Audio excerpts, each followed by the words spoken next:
சேர்ந்த ஆண்டவர் நம்ம உயர்த்தலாமா? நன்றி ஆண்டவரே, நன்றி தகப்பனே, நன்றியோடு நம்மளுமே உயர்த்துகிறோம். நன்றி நன்றி நன்றி நன்றி. நல்ல கையை தட்டி ஆண்டவர் நாமத்தை நம்ம உயர்த்தலாம். ஹல்லேலூயா ஹல்லேலூயா. நன்றி ஆண்டவரே, என்னை தேடி வந்தவரே, என்னை தெரிந்து கொண்டவரே, என்னை வாழ வைத்தவரே, என்னை நான் உயர்த்துகிறேன் அப்பா.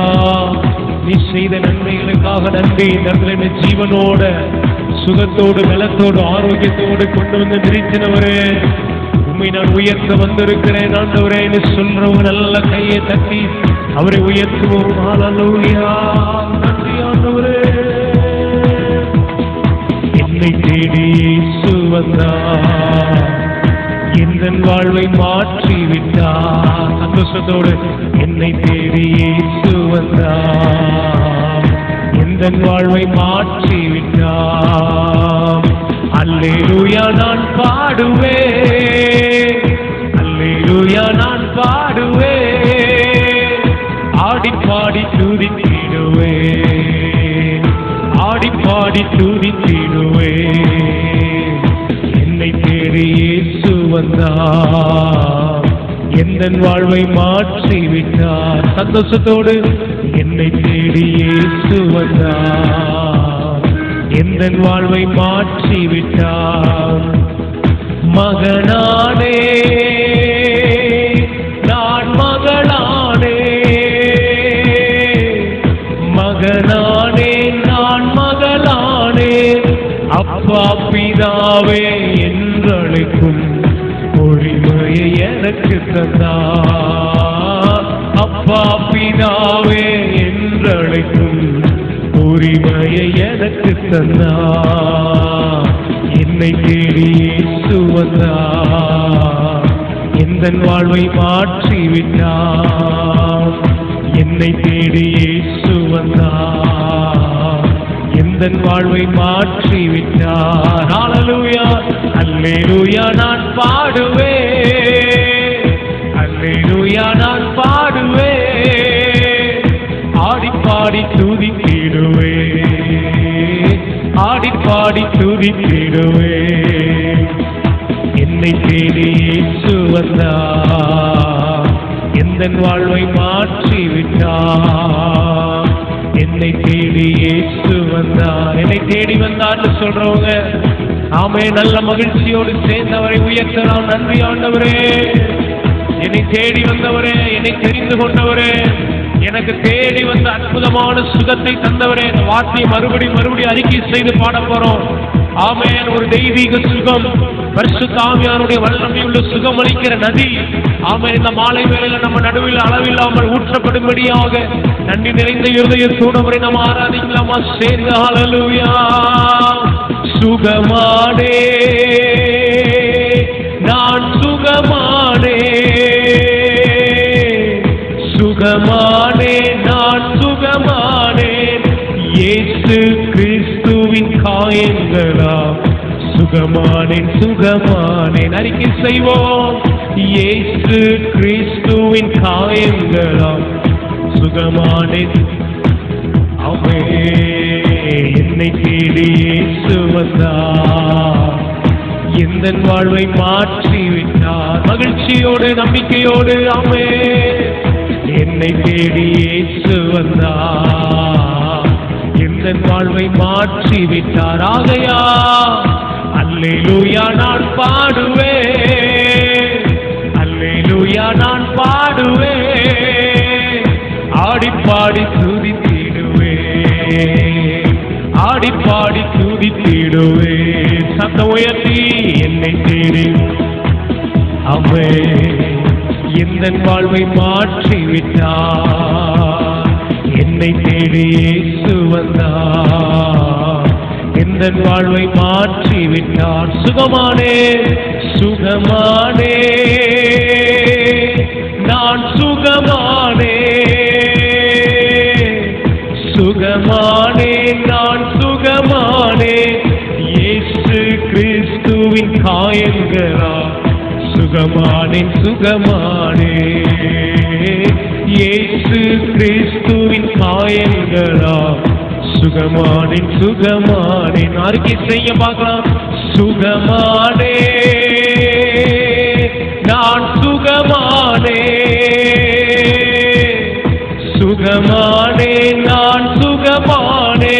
என் இயேசு கிறிஸ்துவின் காயங்களாம் சுகமானேன் சுகமானே.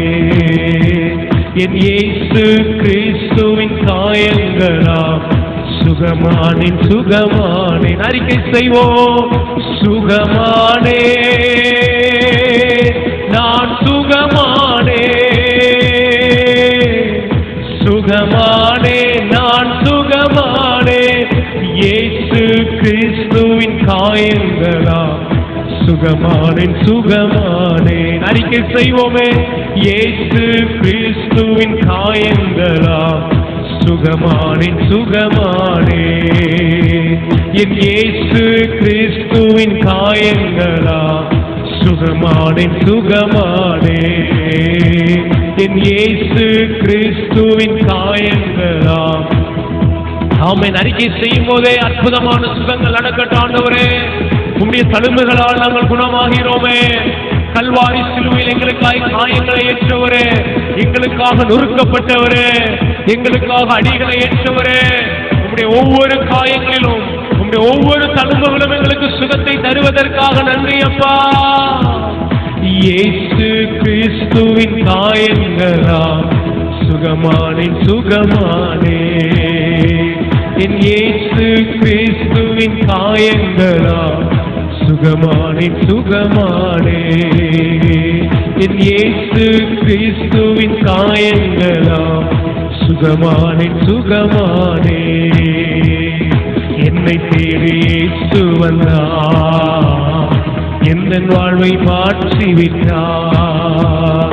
என்னை தேடி இயேசு வந்தார். தேடி வந்தவர், அற்புதமான சுகத்தை தந்தவர், இந்த தழும்புகளால் எனக்கு சுகத்தை தந்தவர். நன்றி ஆண்டவரே, நன்றி அப்பா. நாங்கள் அறிக்கை செய்கிறோம். கல்வாரியில் பார்த்தவரே, எங்களுக்காக சிந்தின அந்த மீட்பை நாங்கள் நினைக்கிறோம். எங்களுக்காக சுகத்தை தந்தவரே, உமக்கு கோடி நன்றிகள் அப்பா. என்னை தேடி இயேசு வந்தார், எந்தன் வாழ்வை மாற்றி விட்டார். அல்லேலூயா அல்லேலூயா நான் பாடுவேன், அல்லேலூயா நான் பாடுவேன். ஆடி பாடி துதித்திடுவேன், ஆடி பாடி. அம்மே, என்னை தேடி இயேசு வந்தார், எந்தன் வாழ்வை மாற்றி விட்டார். என்னை தேடி இயேசு வந்தார், எந்தன் வாழ்வை மாற்றி விட்டார். Thank you Jesus. நன்றி ஆண்டவரே, நன்றி அப்பா. ரெண்டு கரங்களை ஆண்டவருக்கு நேராக உயர்த்தி ஹல்லேலூயா நன்றி செலுத்துகிறோம். அப்படியே அந்த சுகத்தை அறிக்கை செய்யலாம் பாருங்க. அறிக்கை செய்வோம், அறிக்கை செய்வோம். ஆண்டவரே, உம்முடைய காயங்களால், உம்முடைய தழும்புகளால் நான் சுகமானேன் ஆண்டவரே, சுகமானேன் ஆண்டவரே, சுகமானேன் ஆண்டவரே. நன்றி அப்பா. ஜீசஸ், எனக்காக சிந்தப்பட்ட உம்முடைய இரத்தத்திற்காக நன்றி ஆண்டவரே. கல்வாரியில் எனக்காக நீர் பண்ணின அந்த இரத்த உடன்படிக்கைக்காக உமக்கு ஸ்தோத்திரம் ஆண்டவரே. உம்முடைய சொந்த குமாரனே எனக்காக சிலுவையில் ஒப்பு கொடுத்து நிரந்தரமான ஒரு சுகத்தை எனக்கு தந்தவரே, நான் உம்மை ஆராதிக்கிறேன் ஆண்டவரே. ரிபலரகதனமா சந்தலரபலபரபா. சுகமானே நான் சுகமானே,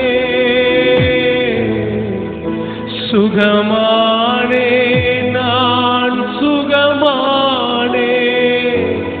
இயேசு கிறிஸ்துவின் காயங்களால் சுகமானேன் சுகமானே. இயேசு கிறிஸ்துவின் காயங்களால் சுகமானேன் சுகமானே. இயேசு கிறிஸ்துவின் ஷபலரகதரமா சுகமானேன் சுகமானே. என் இயேசு கிறிஸ்துவின் காயங்களால் சுகமானேன் சுகமானே சுகமானே.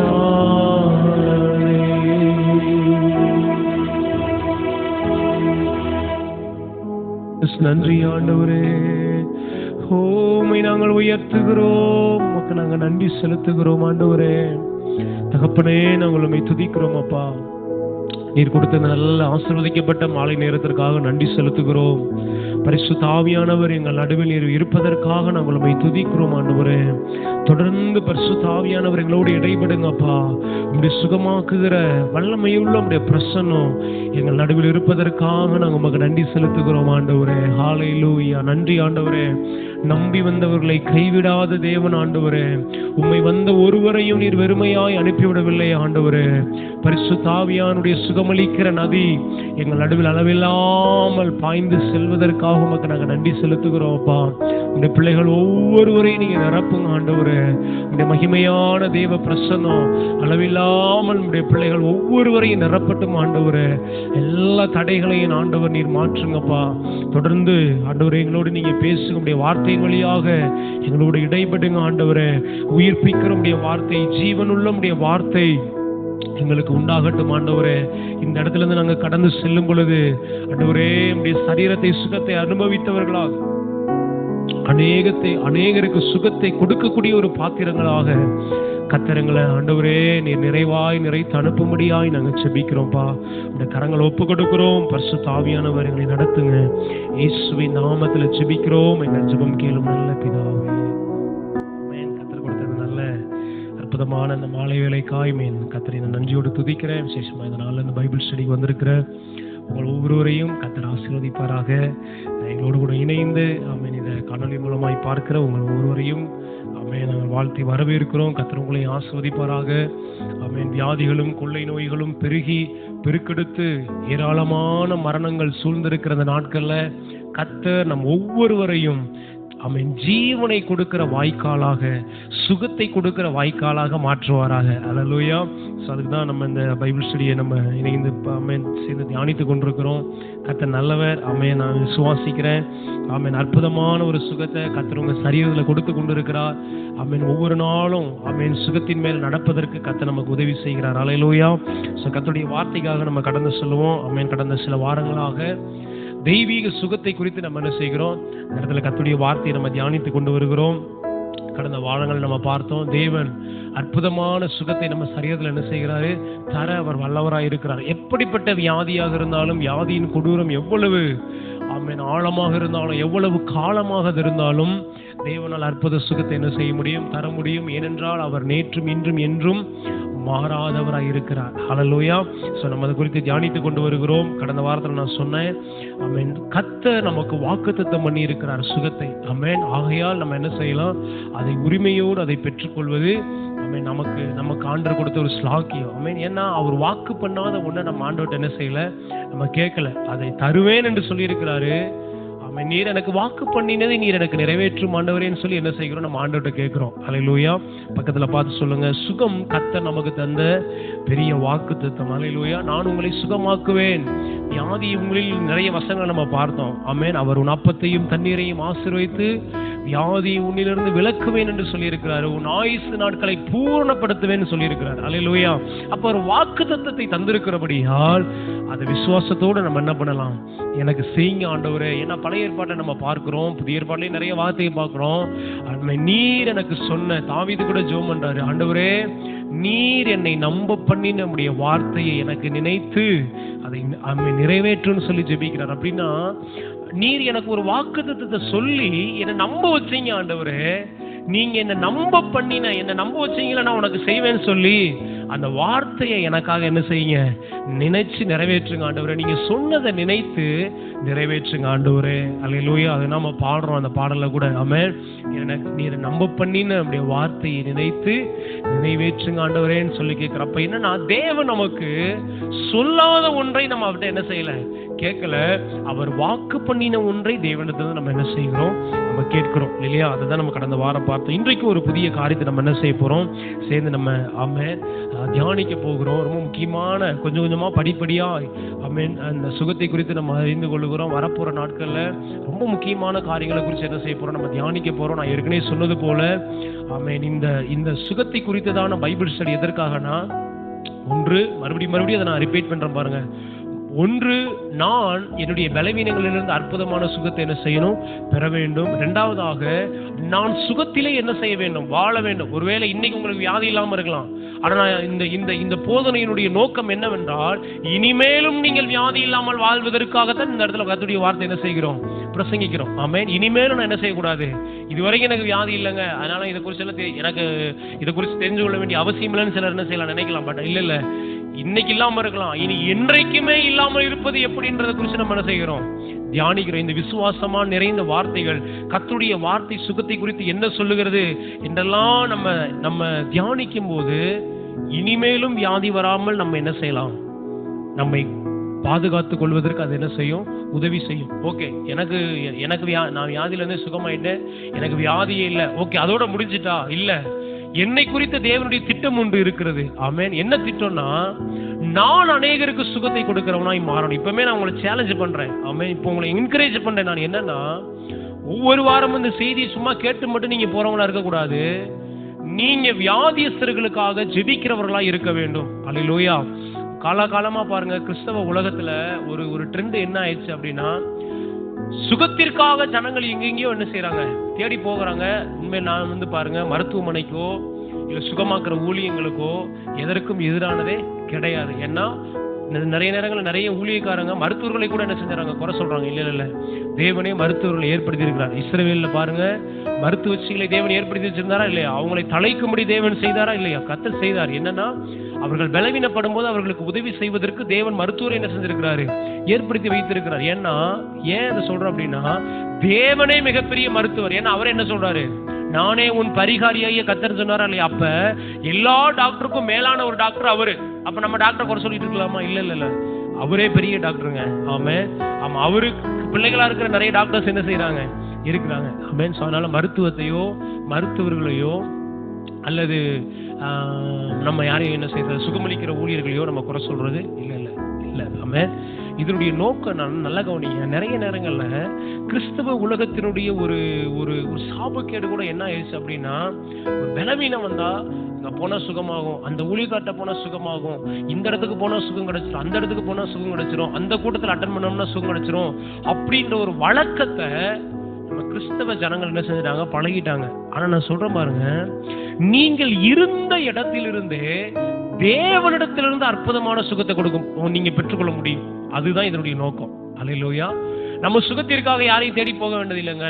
நம்ம அற்புதத்துக்காக எங்கேயும் அலைய வேண்டிய அவசியமே இல்லை. ஏன்னா இன்னைக்கு பாருங்க, உலகத்தாரும் சுகத்திற்காக விடுதலைக்காக பல இடங்களுக்கு என்ன செய்யறாங்க, போறாங்க. தெரியாம போறாங்க, அது வேற. தெரியாம என்ன செய்யறாங்க, சில கிறிஸ்தவர்கள் கூட சில மனிதர்கள் சில புறஜாதியினர் கூட சுகத்திற்காக சில இடங்களுக்கு என்ன செய்யறாங்க, தேடி அலையறாங்க இல்லையா? அதே மாதிரி நம்மளும் என்ன செஞ்சுக்கிட்டு இருக்கோம், இன்னைக்கு சுகத்திற்காக தேடி அலையறோம். இல்லைங்க, நான் சொல்றேன், கர்த்தருடைய வார்த்தையை நீங்க எப்படிங்க, தேவனை சார்ந்துருங்க. நீங்க இருக்கிற இடத்துல கர்த்தர் உங்களுக்கு அற்புதமான சுகத்தை கொடுக்க முடியும். எத்தனையோ அற்புத சாட்சிகளை நம்ம பார்த்திருக்கிறோமே. சில நேரம் நமக்கு மிகவும் நெருங்கினவர்கள் கூட நம்ம ஒரு ஐசியூல இருக்கும் போதோ இல்ல அனுமதிக்கப்படாத ஒரு அறையில் இருக்கும் போதோ அவர்கள் நம்மளை கண்காணிக்கல. ஆனா தேவன் அங்க சுகத்தை கொடுத்தாரா இல்லையா? அப்ப தேவனால் அதை அங்க செய்ய முடியும் என்றால், தேவனால் எந்த இடத்திலும் எனக்கு அதை செய்ய முடியும். எத்தனை பேர் அதை நம்ம நம்புறீங்க நீங்க? அல்லேலூயா. ஆமா, நம்ம இந்த சுகத்தை குறித்து அறிந்து கொள்வதற்கான நோக்கம் என்னன்னா, ஏன் தெய்வீக சுகத்தை குறித்து நம்ம அறிந்து கொள்ள வேண்டும், கர்த்தர் சுகத்தை குறித்து என்ன சொல்றாரு நம்ம தெரிஞ்சு கொள்ளணும்னா, நான் இருக்கிற இடத்திலிருந்தே நானும் சுகம் பெற முடியும். நான் போகிற இடங்களெல்லாம் வியாதிப்பட்டவர்களுக்கு நான் சுகத்தை கொடுக்க முடியும். பக்கத்துல பார்த்து சொல்லுங்க, உங்களை பத்தி தான் சொல்றாரு. ஆமா, யாரையோ ஒருவேளை நம்ம கூட நினைச்சுக்கிட்டு இருப்போம், ஆமா அவர் பக்கத்துல உள்ளதான் இருப்பார் போல, அவர் தான் ஓடி ஓடி ஊழியம்லாம் செய்யறாரு, ஓடி ஆண்டவரை பத்தி எல்லாம் சொல்லுது இந்த அம்மா தான், அவங்கள பத்தி தான் சொல்றாங்க அப்படின்னு நினைச்சிட்டு இருக்காதீங்க. தேவனை விசுவாசிக்கிற ஒவ்வொரு பிள்ளைகள், அதனாலதான் ஆண்டவர் சொல்றாரு, என்னை விசுவாசிக்கிறவனுடைய அடையாளங்கள் அவனை. அப்ப சொல்லிட்டு என்ன சொல்றாரு, என்னை விசுவாசிக்கிறவனுடைய அடையாளத்துல என்னது, பிணியாளிகளை சுஸ்தமாக்குவான், மரித்தோரை கூட எழுப்புவான்றது தேவனை விசுவாசிக்கிறவனுடைய பிள்ளைக்கு கர்த்தர் கொடுத்த ஒரு ஆசீர்வாதம். அல்லேலூயா. நான் சொல்றேன், ஒரு காலம் வருங்க, நிச்சயமா நான் நம்புறேன். எப்படிப்பட்ட காலம்னா, ஒவ்வொரு சாதாரணமான தேவனுடைய பிள்ளையும் மரித்தோரை கூட எழுப்பத்தக்க விதத்துல கர்த்தருடைய வல்லமையை விளங்க பண்ணுகிற ஒரு காலம் நிச்சயமாய் வரும். அதுதான் எழுப்புதலின் காலம். நிறைய நேரங்கள் அந்த எழுப்புதல்ன்ட்டு நல்லா பாடி கையை தட்டி துதிச்சுட்டு போறது மட்டும் கிடையாது எழுப்புதல். ஆமென். எழுப்புதல் என்னன்னா, ஒரு பெரிய மறுமலர்ச்சியை, ஒரு பெரிய உயிர் மீட்சியை நம்மை சுற்றி இருக்கிற ஜனங்களுக்குள்ள ஒரு தாக்கத்தை ஏற்படுத்துவதுதான் எழுப்புதல். அப்படிதான் நடந்திருக்கு எழுப்புதல் சரித்திரங்கள்லாம். நான் அதிகமா அந்த எழுப்புதல் சரித்திரங்களை வாசிக்கிறது உண்டு. ஏன்னா எழுப்புதலை குறித்த ஒரு பெரிய தாகம் எனக்குள்ள என்ன செய்கிறது இருக்கிறது. அந்த எழுப்புதல்னா என்ன, சர்ச்சுக்குள்ள உட்காந்து நல்லா கையை தட்டி பாடி நல்லா அப்படி அந்நிய பாஷையில பேசி துதிக்கிறது மட்டும் அல்ல எழுப்புதல். எழுப்புதல்னா என்னன்னா, எழுப்புதல் வரும்போது என்ன நடந்திருக்குன்னா, அந்த சமுதாயம் மிகப்பெரிய ஒரு மாற்றத்தை என்ன செஞ்சிருக்கு, சந்தித்திருக்கும். ஹல்லேலூயா, ஹல்லேலூயா.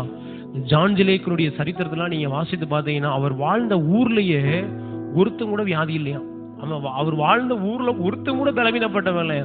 அப்ப ஒரு மனிதனுக்குள்ள ஏற்பட்ட அந்த எழுப்புதல் அவனை சுற்றி உள்ள சமுதாயத்திற்கு உள்ள மிகப்பெரிய ஒரு தாக்கத்தை ஏற்படுத்தி இருக்கிறது. அதான் எழுப்புதல். ஆமென். பக்கத்துல பார்த்து சொல்லுங்க, உங்க மூலம் உங்க குடும்பத்துல ஒரு பெரிய தாக்கம், உங்க மூலம் நீங்க வாழ்கிற பகுதிகளுக்குள்ள ஒரு தாக்கம் ஏற்படுத்தப்படணும். அதுதான் எழுப்புதல். அதற்காக தான் நீங்க ஜெபிக்கணும். எழுப்புதல் புரியுதா உங்களுக்கு? என்ன, நீங்க நிறைய எழுப்புதலை பத்தி நம்ம கேள்விப்படுறோம். எழுப்புதலை குறித்து நம்ம ரொம்ப ஆசைப்படுறோம், வாஞ்சிக்கிறோம். எழுப்புதல்னா என்னன்னா, ஒரு சமுதாயமே டோட்டலா கர்த்தர் பக்கம் திரும்புவது தான் எழுப்புதல். அல்லேலூயா. ஆமா, பாருங்க, இன்னைக்கு எத்தனை வியாதிப்பட்டவங்க நம்மளை சுற்றி இருக்கிறாங்க. உங்களுக்குள்ள இருந்து சுகமளிக்கிற வல்லமை வெளிப்பட்டு அவர்கள் ஒவ்வொருவரையும் நீங்க போய் சுகமாக்குனீங்கன்னு வைங்க, அந்த ஊர் ஆண்டவருக்கு சொந்தம்ன்றேன் நான். கையை தட்டி ஆண்டவர் நாமத்தை மகிமைப்படுத்துங்க. அல்லேலூயா. ஆமா, நீங்க வாழ்ற தெருவுல, நீங்க இருக்கிற தெருவுக்குள்ள, இல்ல நீங்க இருக்கிற பகுதிக்குள்ள, நீங்க இருக்கிற காலனிலையோ எங்கேயோ உங்க மூலம் சுகமளிக்கிற ஒரு வல்லமை வெளிப்பட்டு அந்த சரௌண்டிங்ல இருக்கிற எல்லாரையும் நீங்க சுகமாக்குனீங்கன்னா அங்க நீங்க ஒரு தாக்கத்தை ஏற்படுத்துறீங்கன்னு அர்த்தம். அப்படின்னா அவங்களை நீங்க என்ன பண்றீங்க, கிறிஸ்துவின் ராஜ்யத்திற்கு நேராக கொண்டு வரீங்க. ஆமென். வியாதி என்பது பிசாசுனுடைய ஒரு ராஜ்யம். இயேசு எங்கெல்லாம் போய் வியாதிகளை சுகமாக்கினாரோ, பிசாசுகளை துரத்தினாரோ, அங்கெல்லாம் பிசாசின் ராஜ்யத்தை அழித்து தேவனுடைய ராஜ்யத்தை அங்க என்ன செய்தாரு, ஸ்தாபித்தாரு இல்லையா. நம்ம வியாதியை குறித்து இன்னும் நிறைய காரியங்களை எப்படி வருதெல்லாம் பார்க்க போறோம் நம்ம. அப்ப வியாதியை நீங்கள் சுகமாக்கும் போது அங்க தேவராஜ்யத்தை நீங்கள் ஸ்தாபிக்கிறீங்க. அப்ப என்னன்னா, அந்த பகுதியில் ஒரு அசைவு நிச்சயமாய் உண்டாகிறது.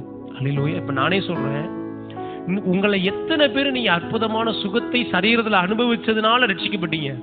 எத்தனை பேர் வியாதியில படுத்திருந்தீங்க, வந்து ஜெபிச்சீங்க, பாஸ்டர் நீங்க வந்து ஜெபம் பண்ணீங்க, விசுவாசிகள் வந்து ஜெபம் பண்ணாங்க, தேவன் அற்புதமான சுகத்தை என்ன செய்தாரு, கொடுத்தாரு. அப்ப வியாதி சுகமாக்கப்பட்ட உடனே உங்களுக்குள்ள என்ன உண்டானது, அவர் உண்மையான ஒரு தேவன், அவரை நம்ம ஆராதிக்கலாம். நடந்ததா இல்லையா? ஆமா, அதுதான் எழுப்புதல். அல்லேலூயா. சோ அப்ப அதற்காக தான் நம்ம வாஞ்சிக்கிறோம். புரியுதா நான் சொல்றது? தேவனுடைய நோக்கம் என் மூலம் அநேகர் என்ன செய்யணும், சுகமாகணும். பக்கத்துல பார்த்து சொல்லுங்க, ஒவ்வொரு தேவ பிள்ளை மூலமாக. ஆமென். இந்த வார்த்தையை கேட்கிற எல்லா தேவ பிள்ளைகளுக்கும் நான் சொல்றேன், உங்கள் ஒவ்வொருவர் மூலமாக அற்புதமான சுகத்தை கொடுப்பது தான் தேவனுடைய திட்டம். அல்லேலூயா, அல்லேலூயா.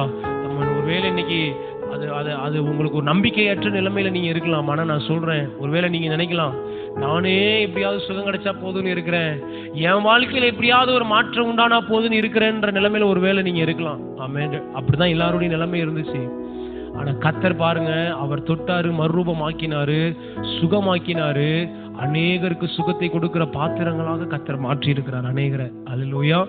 நம்மை கொண்டும் அதை கர்த்தர் செய்ய முடியும். ஆமென். இந்த கடைசி கால எழுப்புதல்ன்றது நிறைய தேவ ஊழியர்கள் கூட சொல்றாங்க பாருங்க, பிரபலமானவர்களை கொண்டு ஆண்டவர் என்ன செய்ய மாட்டாராம், அந்த எழுப்புதலை தர மாட்டாராம். அப்படின்னா அறிமுகமானவங்க, பெரிய பெரிய ஆளை கொண்டெல்லாம் அந்த எழுப்புதல் என்ன செய்யாதான்.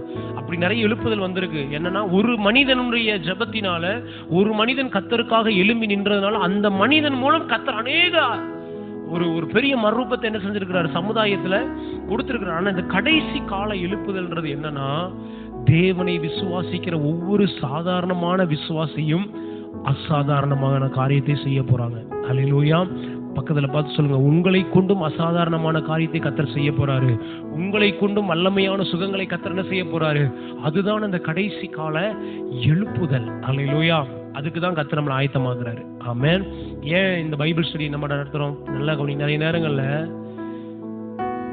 நிறைய பேர் நான் என்கிட்டயே சொல்ல கேட்டிருக்கிறேன், என்னன்னா நீங்க சுகம்னு சொல்றீங்க, ஆனா யார் தான் வந்து வியாதியே இல்லாம இருக்காங்க சொல்லுங்க பாப்போம், யார் தான் வியாதியே இல்லாம இருக்கிறாங்க அப்படின்னு சொல்லுவாங்க. அப்படின்னா எல்லாருக்கும் வியாதி இருக்குல்ல, அதனால எதுக்கு சுகத்தை நம்ம பத்தி என்ன செஞ்சுக்கிட்டு, எதுக்கு சுகத்தை பத்தி பேசுறீங்க? சில நேரம் என்கிட்ட கூட கேட்பாங்க, நீங்க சுகத்தை பத்தி இவ்வளவு பேசுறீங்கல்ல, இவ்வளவு சொல்றீங்கல்ல, ஏன் உங்களுக்கு பலவீனமே வர்றது இல்லையா அப்படின்னு கூட என்ன செய்வாங்க, கேட்பாங்க. நல்ல கவனிங்க, வியாதிகள் பெருகி இருக்கிறதுனாலயோ மனிதர்கள் வியாதி இல்லாமல் இருப்பதுனாலயோ நம்ம சுகத்தை பத்தி பேசாம என்ன செய்யக்கூடாது, இருக்கக்கூடாது. நல்ல கவனிங்க, இப்பதான் நம்ம ரொம்ப தீவிரமாக சுகத்தை பத்தி பேசணும். ஹல்லேலூயா. பாவம் பெருகி இருக்கிறதுனால தானே ரட்சிப்பை பத்தி கூடுதலா பேசுறோம். உண்மையா இல்லையா? கொஞ்சம் யோசிச்சு பாருங்க. பாவமே இல்லை என்றால், ஒரு இடத்துல பாவமே இல்லை என்றால் அங்கு பாவத்தை குறித்து பேச வேண்டிய அவசியம் இல்லை தானே உண்மை? பாவம் பெருகி இருக்குன்னா அங்க பாவமே இல்லாத ஒரு இடத்துல பாவத்தை பத்தி பேச வேண்டிய அவசியம் இல்லை. இப்ப நம்ம ஏன் சுவிசேஷத்தை ஓடி ஓடி அறிவிக்கிறோம், கிராமங்களுக்குள்ள அறிவிக்கிறோம், வீடுகள் தோறும் ஏன் அறிவிக்கிறோம், ஏன் அந்த பாரத்தை நம்ம எடுத்துட்டு போறோம்னா, பாவமே இல்லாத இடம் என்று ஒன்றுமே இல்லை. இன்னைக்கு எல்லா இடங்களிலும் பாவம் என்ன செஞ்சுக்கிட்டு இருக்கு, பெருகி கிடக்கிறது. அதனால ரட்சிப்பை குறித்து அதிகமாய் நம்ம என்ன செய்யறோம், இன்னைக்கு பறைசாற்றுகிறோம், ரட்சிப்பை குறித்து தீவிரமாய் பேசுகிறோம். காரணம் என்னன்னா, உலகம் முழுவதும் எப்படி இதனால மூழ்கி கிடக்கு, பாவத்துல மூழ்கி கிடக்கு. அதைத்தான் நானும் சொல்றேன். என்னன்னா, உலகம் முழுவதும் வியாதியினால் மூழ்கி கிடப்பதனால சுகத்தை பற்றி அதிகமாய் பேச வேண்டிய காலம் இது. ஏனென்றால் அவருடைய சுகமாக்குகிற வல்லமை இன்றைக்கும் என்ன செய்யல, குறைந்து போகல. நான் நிச்சயமா நம்புறேங்க, வரப்போகிற நாட்கள்ல கர்த்தர் உங்க ஒவ்வொருவரையும், ஆமென், நம்ம ஒவ்வொருவரையும் கர்த்தர் அற்புதமாய் அவருடைய சுகமளிக்கிற ஊழியத்துல பயன்படுத்துவார். அல்லேலூயா. அதான் ஆண்டவர் எனக்கு கொடுத்த தரிசனம். ஆமென், ஆமென். நான் அடிக்கடி தான் சொல்லுவேன், சபை என்பது ஏதோ கொஞ்சம் கூட்ட மக்களை சேர்த்து வச்சுக்கிட்டு அவங்கள வச்சுட்டு பரலோகம் போறதுக்காக மட்டும் ஆண்டவர் சபையில சேர்க்கல. நீங்கள் ஒவ்வொருவரும் எழும்பி ஒரு சபையில ஸ்தாபிக்கிறவங்களா மாறணும். ஆமென் சொல்லுங்க. நீங்க ஒவ்வொருவரும் எழும்பி ஆண்டவருக்காக பயங்கரமான காரியத்தை செய்யணும். அதுக்கு தான் கர்த்தர் நம்மளை அழைச்சிருக்கிறார். அல்லேலூயா. யாரும் வந்தா எல்லாருமே வந்து ஒரு சபையில 10, 100, 1000 பேர் அப்படியே கூடி அப்படியே ஆண்டவரை ஆராதிச்சுட்டு சோத்திரம் போட்டு போறதுக்காக இல்லைங்க சபை. சபையினுடைய நோக்கம் என்ன? சபையினுடைய நோக்கமே நம்ம வந்திருக்கிற ஒவ்வொருவரும் ஆண்டவருக்கு ஒரு சபையாய் மாறணும். அல்லேலூயா. அதுதான் எனக்கு கொடுத்த ஆண்டவர் தரிசனம். எனக்கு ஆண்டவர் கொடுத்த ஒவ்வொரு விசுவாசியும் ஒரு ஊழியக்காரனா உங்களை மாத்திரணும். அல்லேலூயா. உங்க ஒவ்வொருவர் மூலமும் தேவனுடைய ராஜ்யம் கட்டப்படணும். அல்லேலூயா. அதுதான் ஆண்டவருடைய இருதயத்தில் இருக்குன்னு நான் விசுவாசிக்கிறேன். ஆமென். நீங்க ஒவ்வொருவரும் எழும்பி என்ன செய்யணும், அநேக ஜனங்களை விடுவிக்கணும், அநேக ஜனங்களை அழிவிலிருந்து என்ன செய்யணும், மீட்கணும். பிசாசின் பிடியிலிருந்து, வியாதியின் பிடியிலிருந்து ஜனங்களை நம்ம என்ன செய்யணும், அற்புதமான தேவனுடைய சுகத்திற்கு நேராக என்ன பண்ணணும், நம்ம நடத்தணும். அல்லேலூயா. இதுவே நேரம் ஆயிடுச்சு, நம்ம வார்த்தைக்கு நேராக போகலாம். ஸோ இன்னைக்கு ஒரு காரியத்தை நம்ம சேர்ந்து தியானிக்க போறோம். என்னன்னா, தேவன் ஏற்கனவே உங்களை சுகமாக்கி விட்டார். ஹல்லேலூயா. ஹல்லேலூயா. கேட்கறதுக்கு அதிர்ச்சியா இருக்கா உங்களுக்கு? ஆமென். பக்கத்துல பார்த்து சொல்லுங்க, யூ ஆர் ஆல்ரெடி ஹீல்டு. பக்கத்துல பார்த்து சொல்லுங்க, நீங்கள் ஏற்கனவே தேவனால் சுகமாக்கப்பட்டு விட்டீர்கள். ஹல்லேலூயா. பழைய ஏற்பாட்டில் நீங்க வாசித்து பார்த்தீங்கன்னா, பழைய ஏற்பாட்டில் நம்ம இந்த பழைய உடன்படிக்கையில நீங்க பார்க்கும்போது நிறைய தேவ மனிதர்கள் அற்புதமான சுகத்தை தேவன்றது என்ன செஞ்சிருக்கிறாங்க, பெற்றிருக்கிறாங்க. அதாவது அது எப்படி நடந்ததுன்னா, யாரெல்லாம் அவரை நோக்கி கூப்பிடுறாங்களோ, யாரெல்லாம் அவருடைய கட்டளைகளுக்கு கீழ்ப்படுகிறாங்களோ, யாரெல்லாம் அவருக்கு பிரியமாய் வாழ்ந்தார்களோ, யாரெல்லாம் அவர் நியமித்த நியமங்களில அதை கை கொண்டு செவி கொடுத்து நடந்தாங்களோ, கவனிச்சாங்களோ, செவி கொடுத்தாங்களோ, அவர்கள் அற்புதமான சுகத்தை என்ன செஞ்சிருக்கிறாங்க, பெற்றிருக்கிறாங்க. குறிப்பா இஸ்ரவேல் ஜனங்களை குறித்த தேவனுடைய நோக்கம்லாம் பார்த்தீங்கன்னா, அவர்கள் ஒவ்வொருவரும் சுகமாக இருக்க வேண்டும் என்பதற்காக தான் ஆண்டவர் தீர்க்கதரிசிகளை, நியாயாதிபதிகளை எல்லாரையும் அவங்களுக்கு என்ன செய்தார், எழுப்பி கொடுத்தாரு. அதனுடைய நோக்கம் என்னன்னா, அவர்கள் தேவனுடைய கட்டளையில் என்ன செய்யணும், இருக்கணும், தேவனுடைய செம்மையான வழியில அவங்க நடக்கணும்னு சொல்லி நிறைய திட்டங்கள் அவங்களுக்காக ஆண்டவர் என்ன செய்தாரு, ஏற்படுத்தி கொடுத்தார். அதை நம்ம என்ன செய்யற வேதத்துல பார்க்கிறோம். ஆனா அதுலயே நீங்க பாத்தீங்க அப்படின்னா, தேவனுக்கு உண்மையும் உத்தமமாய் தேவனை பின்பற்றின தேவ மனிதர்கள் தங்கள் வாழ்நாட்களை அற்புதமான சுகத்தில் என்ன செஞ்சிருக்கிறாங்க, வாழ்ந்திருக்கிறாங்க. மோசையுடைய வாழ்க்கை குறித்து நம்ம பார்க்கிறோம். மோசே 120 வயதாகும் போது என்ன செய்யறாரு, மரிக்கிறாரு. அவரை குறித்து சொல்லப்பட்டிருக்கு, அவருடைய கண்கள் என்ன செய்யல, அவருடைய கண்கள் மங்கவில்லை, அவருடைய பலன், சரீரத்துல பலன் என்ன செய்யல, குறுகி போகவில்லை நம்ம பார்க்கிறோம். அப்ப பழைய உடன்படிக்கையில தேவன் தம்மை தேடின தம்முடைய ஜனங்களுக்கு அற்புதமான ஒரு சுகத்தை என்ன செய்திருந்தாரு, கர்த்தர் வைத்திருந்தார். ஆனா ஆங்காங்கே அவரை விசுவாசியாதவர்கள் பலவீனப்பட்டு மரித்து போனதையும் நம்ம என்ன செய்கிறோம், நம்ம பார்த்திருக்கிறோம். வேதத்துல நிச்சயமா என்ன செய்யுது, எழுதப்பட்டிருக்கிறது, இருக்கு உண்மை. இந்த புதிய உடன்படிக்கையில ஆண்டவர் ஒரு மேன்மையான திட்டத்தை உங்களுக்காகவும் எனக்காகவும் என்ன செஞ்சிருக்கிறாரு, ஏற்படுத்தி வச்சிருக்கிறார். என்னன்னா, கல்வாரி சிலுவையில ஆண்டவர் ஒரு பரிகார பலியை என்ன செய்கிறார் உங்களுக்காக எனக்கு. இதை ரொம்ப கவனமா கவனிங்க. இந்த வார்த்தை ரொம்ப முக்கியமானது. அதாவது கல்வாரி சிலுவையில ஆண்டவர் தம்முடைய பரிகார பலியின் மூலமாக, தன்னுடைய சிலுவையின் மரணத்தின் மூலமாக ஒட்டுமொத்தமான ஒரு நன்மையை நமக்காக ஆண்டவர் என்ன செஞ்சாரு, நமக்காக சம்பாதித்து தந்தாரு. அல்லேலூயா. அதுல தேவன் எனக்கு சம்பாதித்ததுல ரட்சிப்பு என்ன செஞ்சிருக்கு, ரட்சிப்பு இருக்கு. நிறைய நேரங்கள் அதான் கடந்த வாரம் லேசா நான் டச் பண்ணேன். என்னன்னா, நிறைய நேரங்கள்ல ஜனங்களுடைய இருதயத்தில் இருக்கிற எண்ணமும் விசுவாசமும் எப்படி இருக்குன்னா, கல்வாரி சிலுவையில் என்னுடைய பாவங்கள் என்ன செய்யப்பட்டது, என்னுடைய பாவம் மன்னிக்கப்பட்டது, என்னுடைய அக்கிரமம் மன்னிக்கப்பட்டது, என்னுடைய பாவத்தை எல்லாம் ஆண்டவர் சிலுவையில் என்ன செஞ்சிட்டாரு, சுமந்தாருன்னு என்ன செய்யறாங்க, நம்புறாங்க. ஆனா அதே தேவன் அதே கல்வாரி சிலுவையில என்னுடைய நோய்களையும் சுமந்திருக்கிறாரு, என்னுடைய வியாதிகளை சுமந்திருக்கிறாருன்றதை நம்புவதற்கு என்ன பண்றாங்க, மறுக்கிறார்கள். அல்லேலூயா. ஆனா சிலுவையில தேவன் எனக்காக எப்படி பாவத்தை சுமந்தது உண்மையோ அதே அளவு உண்மை அவர் என்னுடைய நோயையும் சுமந்திருக்கிறார்ன்றது உண்மை. அல்லேலூயா, அல்லேலூயா, அல்லேலூயா. நிறைய நேரங்கள் பாருங்க, நம்மளும் ஜனங்களை உற்சாகப்படுத்துவோம். ஜனங்களுக்கும் ஒரு சுவிசேஷம் அறிவிக்கும் போது அவங்களுக்குள்ள ஒரு நம்பிக்கை என்ன இருக்கு அப்படின்னு, அதாவது எப்படிப்பட்ட பாவியாக இருந்தாலும், எவ்வளவு கொடூரமான பாவம் செய்திருந்தாலும், இயேசுவே என்னை மன்னியும், உம்முடைய இரத்தத்தால் என்னை கழுவும் என்று ஒரு மனிதன் அறிக்கை செய்யும் பொழுது அவன் நித்தியமான நிரந்தரமான ஒரு பாவ மன்னிப்பை, அவனுடைய அக்கிரமத்திலிருந்து ஒரு மன்னிப்பை தேவனால் தர முடியும் என்று நாமும் நம்புகிறோம். மற்றவர்களுக்கும் அதை என்ன செய்கிறோம், சொல்றோமா இல்லையா? உங்ககிட்ட கூட வந்து சொல்லும் போது நீங்க என்ன, நீங்க உங்கள்கிட்ட எப்படி சொன்னாங்க, சுவிசேஷம் எப்படி அறிவிச்சாங்க, நீங்க ஆண்டவருக்கு உங்க வாழ்க்கையை நீங்க ஒப்பு கொடுங்க. உங்க பாவம் எவ்வளவு பெருசா இருந்தாலும், நீங்க எவ்வளவு பெரிய பாவியா இருந்தாலும், அப்படிதான் நம்ம சொல்றோம். நம்ம பாவியா, அவன் எவ்வளவு பெரிய பாவம் செஞ்சிருந்த பாவியா இருந்தா கூட அவன்கிட்ட போய் நம்ம என்ன சொல்றோம், தேவனால் மன்னிக்கப்பட முடியாத பாவம் என்று ஒன்றுமே இல்லை ஐயா, தேவனால் மன்னிக்கப்பட முடியாத பாவம் என்று ஒன்றுமே இல்லை அம்மா. நீங்கள் அவரிடத்தில் உங்கள் வாழ்க்கை என்ன செய்யுங்க, நீங்க ஒப்பு கொடுங்க. நீங்க உங்க வாயை திறந்து நீங்க அறிக்கை செய்யுங்க, ஆண்டவரே என் பாவத்தை மன்னியும், என் அக்கிரமத்தை மன்னியும், என் இருதயத்திற்குள் நீர் வாரும் என்று நீங்கள் அறிக்கை செய்யும் பொழுது அவங்களுக்கு ரட்சிப்பு நிச்சயம் உண்டு என்று நம்ம என்ன செய்யறோம், நம்புறோம். மற்றவங்களுக்கும் என்ன செய்யறோம், நம்ம சொல்றோமா இல்லையா? நம்ம எத்தனை பேருக்கு போய் சுவிசேஷம் அறிவிக்கிறோம் இல்லையா? ஆண்டவர் நம்ம அதிகமா அதை செய்யறோம். ஆண்டவர் நமக்கு கொடுத்த ஒரு பிரதானமான கட்டளை, போய் சுவிசேஷத்தை என்ன செய்யுங்க, பிரசங்கிங்க. அதனால ஒவ்வொரு மாதமும் நம்ம என்ன பண்ணுகிறோம், நம்ம சுவிசேஷத்தை, குறிப்பா சுவிசேஷ நாட்கள் என்றே சில நாட்களை நம்ம ஒதுக்கி வச்சு கிராமங்களுக்குள்ள போய் என்ன பண்றோம், வீடுகள் தோறும் அப்போஸ்தலர் 20:20 படி நம்ம என்ன பண்றோம், சுவிசேஷத்தை வீடுகள் தோறும் நம்ம அறிவிக்கிறோம் இல்லையா? ஒவ்வொரு உள்ளங்களுக்கும் ஒவ்வொரு இல்லங்களுக்கும் சுவிசேஷ தரிசனத்தில் நம்ம போய் சொல்றோம். அப்ப நம்ம போய் சந்திக்கிற ஒவ்வொரு நபர்கிட்டையும் நம்ம, அவங்க எவ்வளவு மோசமானவங்களா இருந்தா கூட, எவ்வளவு பூஜைகள் வந்து நான் பண்ணி பயங்கரமா இருந்தா கூட, எவ்வளவு பாவம் செஞ்சவங்க நம்ம கேள்விப்பட்டா கூட அவங்கள்ட்ட போய் தைரியமா நம்ம சொல்றோம். எப்படி சொல்றோம்னா, இயேசு உங்கள் பாவங்களை மன்னிப்பார். ஏன்னா அதை சொல்றதுக்கு நம்ம ஒரு நாள் நினைக்க நீங்க யோசிச்சிருக்கிறீங்களா?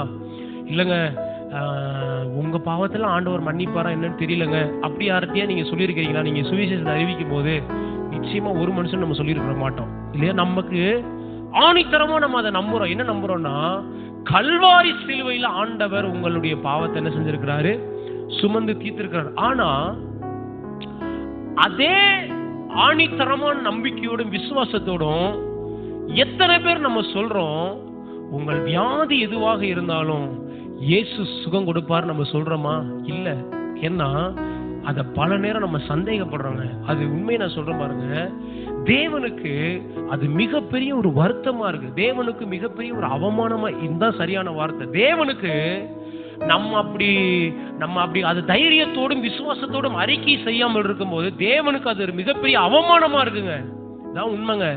என்னன்னா, தேவன் ஏற்கனவே நமக்கு அதை சம்பாதித்து என்ன செஞ்சிருக்கிறாரு? விலை கொடுத்து அதை வாங்கி கொடுத்திருக்கிறாருங்க.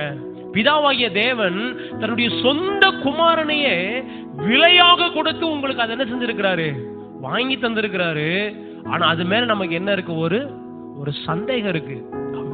ஒண்ணு நம்ம நம்புறோம். என்ன நம்புறோம்னா, என் ஆண்டவர் என் பாவத்தை என்ன செஞ்சிட்டாரு? நான் மன்னிச்சுட்டாரு, ஆண்டவர் என்னுடைய பாவத்தை எல்லாம் சுமந்துட்டாருன்னு என்ன செய்யறோம்? நம்புறோம். ஆனா என்னுடைய வியாதியை ஆண்டவர் சுகமாக்கி இருக்கிறாரு, வியாதியும் சுகமாக்கி இருக்கிறாரு. என் வியாதி எதுவும் நிறைய நேரங்கள் ஆண்டோட ஜெபிக்கு போகும்போது கூட அந்த ஒரு நம்பிக்கையோட நம்ம போக மாட்டோம். எப்படி நமக்குள்ளே ஒரு சந்தேகம் இருக்கு. ஆண்டவரே, உமக்கு சித்தமா இருந்தா என்ன சுத்தமாக்கு, உமக்கு சித்தமா இருந்தா என்ன குணமாக்குங்க, உங்களுடைய விருப்பமா இருந்தா என்ன குணமாக்குங்க. அதே கேள்வி திருப்பி நான் கேட்கிறேன். உங்களை யாராவது ஒருத்தவங்க, ஆண்டவரே உமக்கு சித்தமா இருந்தா என்ன ரட்சிங்க, ஆண்டவரே உமக்கு சித்தமா இருந்தா என்ன நீங்க பரலோகம் கொண்டு போங்க, நம்ம ஜெபம் பண்ணுவோமா? இல்லவே இல்லை. ஏன்னா நம்ம ஒவ்வொருவருக்கும் தெரியும், நம்ம ரட்சிக்கப்பட்டு பரலோகத்துக்கு செல்லுவதுதான் தேவனுடைய சித்தமா இருக்குதுன்னு. அப்ப அந்த ரட்சிப்பு கூடயே, அந்த ரட்சிப்புக்கு உள்ளேயே தேவன் சுகத்தையும் வாங்கி கொடுத்திருக்கிறாரு. ஆமென். சுகம் ஏற்கனவே விலை கொடுத்து உங்களுக்காக எனக்காக என்ன செய்யப்பட்டிருக்கு? வாங்கி கொடுக்கப்பட்டிருக்கிறது. அதை நம்ம விசுவாசிக்கணும். முதல்ல பக்கத்துல பாசணும், நீங்க ஏற்கனவே சுகம் ஆயிருக்கிறீங்க. அல்லேலூயா. அடிக்கடி நம்ம வாசிக்கிற வேத பகுதி தான் பாருங்க, சங்கீதம் 103வது அதிகாரம் அதனுடைய 1, 2, 3 வசனங்கள் பாருங்க. வேதம் தெளிவாய் சொல்லுது பாருங்க. சங்கீதம் 103 1, 2, 3. ஏற்கனவே கடந்த வாரம் நம்ம லேசா பார்த்தோம் அதை.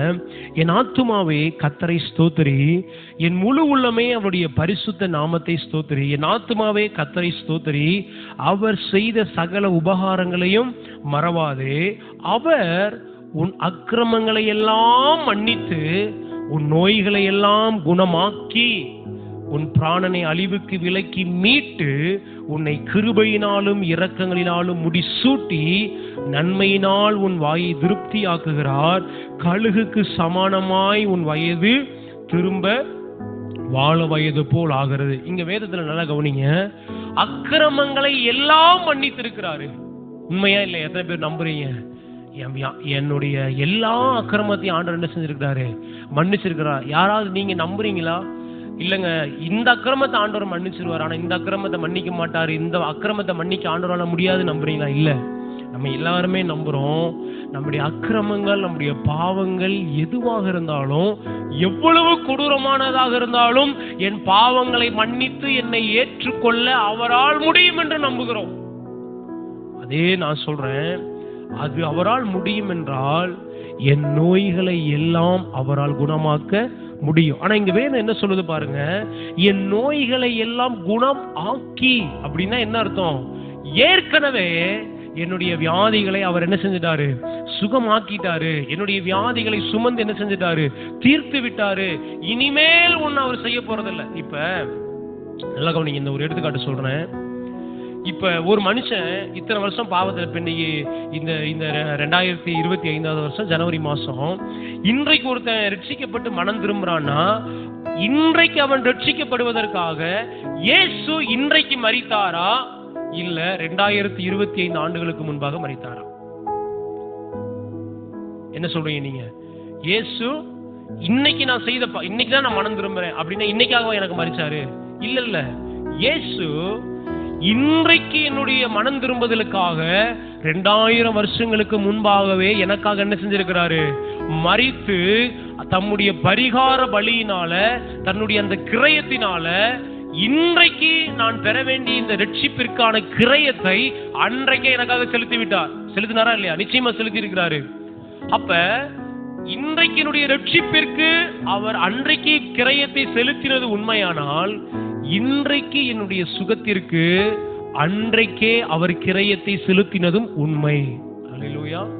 நீங்க ஒரு நாள் நினைக்க கூடாது, இன்னைக்கு நான் கேட்கறதுனால கர்த்தர் எனக்கு இன்னைக்கு சுகத்தை கொடுக்கிறார். இல்லங்க, தேவன் ஏற்கனவே உங்களுக்காக சுகத்தை ஏற்படுத்தி வைத்து விட்டார். தேவன் ஏற்கனவே உங்களுக்காக சுகத்தை சம்பாதிச்சு வச்சிருக்கிறாருங்க.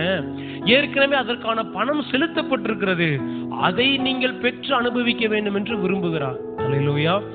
ஒரு 1-2 எக்ஸாம்பிள் சொல்றேன் பாருங்க, அப்ப உங்களுக்கு நல்லா புரியும். அதாவது என்னன்னா, இந்த பரிகார பலி என்பது தேவனுடைய முழு நன்மைகளையும் ஆசீர்வாதங்களையும் உள்ளடக்கியது. அதாவது அது எப்படின்னா, அதுக்குள்ள ரட்சிப்பு இருக்கு, அதுக்குள்ள விடுதலை இருக்கு, அதுக்குள்ள சமாதானம் இருக்கு, அந்த ரட்சிப்பிற்குள்ள அந்த பரிகார பலிக்குள்ள சுகம் இருக்கு, தேவனுடைய ஆசீர்வாதங்கள் இருக்கு, ஐஸ்வர்யம் இருக்கு, நன்மை இருக்கு, உயர்வுகள் இருக்கு, மேன்மை இருக்கு. இதெல்லாம் உள் அடங்கியதுதான் மொத்தமா ரட்சிப்பு. நம்ம என்ன செய்யறோம் சொல்லுகிறோம். அதாவது ஒரு மனிதன் பாவத்திலிருந்து பரிசுத்தத்திற்கு வருவது ரட்சிப்பு நம்ம சொல்றோம் இல்லையா? அது உண்மை, அதான் உண்மை. பாவத்திலிருந்து பரிசுத்தத்திற்கு வருது. அதே போல ரட்சிப்புக்கு இன்னொரு வார்த்தை என்னன்னா, வியாதியில் இருக்கிற ஒரு மனிதன் சுகத்திற்குள் வருவதும் ரட்சிப்பு தான். எத்தனை பேருக்கு நான் சொல்றது புரியுது? ரட்சிப்புன்றது பாவத்திலிருந்து மட்டும் பரிசுத்தத்திற்கு வருவதல்ல, பாவத்திற்குள் இருந்து மட்டும் நீதிக்குள் வருவதல்ல. அல்லேலூயா. வியாதிக்குள் இருக்கிற ஒரு மனிதன் சுகத்திற்குள் வருவதும் ஒரு ரட்சிப்பு தான். ஏன்னா அவன் பாவம் என்ற அந்த பிசாசினுடைய அடிமைத்தனத்திலிருந்து என்ன செய்யறான்? பரிசுத்தத்திற்குள்ள விடுவிக்கப்பட்டு என்ன செய்யறான்? வருகிறான். அதே போலதான் வியாதி என்ற ஒரு அடிமைத்தனத்திற்குள்ளிருந்து சுகம் என்ற ஒரு ரட்சிப்புக்குள்ள அவன் என்ன செய்கிறான்?